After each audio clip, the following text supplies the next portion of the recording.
বাংলাদেশের পুরো রাষ্ট্র কাঠামোর মধ্যে এমনভাবে আইন কানুন ইত্যাদি করা হয়, কিন্তু কোনো আইন কানুনের কার্যকারিতা নাই।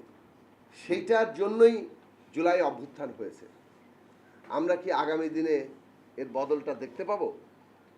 এই চ্যালেঞ্জ রাজনৈতিক দলগুলির সামনে আমাদের একটুই প্রত্যাশা যে নতুন প্রজন্ম কথা কাজে একটা মিল দেখতে চায়, একটা সত্যিকার পরিবর্তন দেখতে চায়।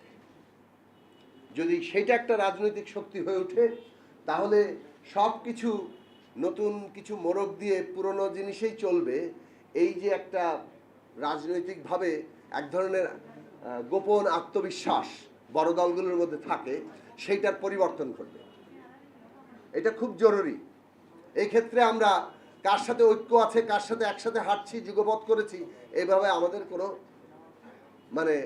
আমরা কোনো এটাতে বলার ক্ষেত্রে সংকোচ বোধ করব না। জবাবদিহি করতে হবে। যারা ক্ষমতায় যাবে, যারা বড় পার্টি, যারা গভর্নমেন্ট ইন ওয়েটিং, তাদের জবাবদিহি করতে হবে যে আগামী দিনের পরিবেশ, এই ছাড়পত্র কি টাকার বিনিময়ে হবে নাকি এখানে সত্যিকার অর্থে পরিবর্তন। ওই শিল্প মালিকেরা তো কমপ্লায়েন্সে জানতো না, জান না। রানা প্লাজার পরে যখন আপনার বিদেশিরা চাপ দিল যে এখন অ্যাকর্ড অ্যালায়েন্স করে আপনার এই জিনিস লাগবে, সবাই করে নিয়েছে না। ওইটা ওই সার্টিফিকেটের বাইরে কেউ কি এক্সপোর্ট করতে পারছে? এমনকি আপনি সাব কন্ট্রাক্ট করলে ওরা অনেক সময় খোঁজ রাখে ওই সাব কন্ট্রাক্টওয়ালারও কমপ্লায়েন্স আছে কিনা। তো সেই জায়গাতে বিদেশিরা বললে আপনি ইয়া করবেন, আর নিজের নিজের সন্তানদেরকে হত্যা করতে থাকবেন ধীরে ধীরে। এটা তো শেখ হাসিনাগিরি, সরাসরি গুলি করছে, আর এখন বাকিটা হচ্ছে অন্যরা আইনগতভাবে করবেন, 2 নম্বরই করে করবেন, পয়সা খেয়ে করবেন। তো সেই জায়গার বিষয়ে একটা বড় আকারের পরিবর্তন করতে হবে। আমরা ভেবেছিলাম যে অন্তর্বর্তী সরকার এসব ক্ষেত্রে কতগুলো সিগনেচার ওয়ার্ক করবে, তারা এমন কিছু রেখে যাবে যেটার মধ্যে দিয়ে একটা বড় ধরনের সমাজে আলোড়ন তৈরি হবে।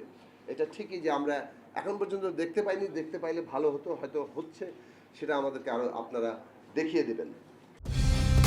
কালার এক্সপার্ট, জর্জ স্যাপ এবং মাইল্ড অন হ্যান্ডস টেকনোলজি সমৃদ্ধ অরিক্স ক্রিস্টাল ওয়াশ আপনার লন্ড্রি এক্সপার্ট। একই কথা আমাদের সব ক্ষেত্রেই বলা যায়, বায়ু দূষণ, শব্দ দূষণের ক্ষেত্রে, যত ধরনের মাটি, পানি, প্রকৃতি, আমাদের কৃষি। এখন কৃষি যদি আমরা উৎপাদন পুরো ব্যবস্থাটাকেই তৈরি করি এমনভাবে যেটা নিজেই হচ্ছে প্রকৃতির সাথে সাংঘর্ষিক, তাহলে এইটা সাস্টেইনেবল না, মাটির জন্যও না, উৎপাদনের ক্ষেত্রেও না। সাময়িকভাবে যদি সেটা কিছুটা ফসল বৃদ্ধি করেও, ফলে আমাদেরকে ওটা ভাবতে হবে যে কিভাবে প্রকৃতি উপযোগী কৃষি আমাদের সকলের খাদ্য নিরাপত্তা নিশ্চিত করতে পারে।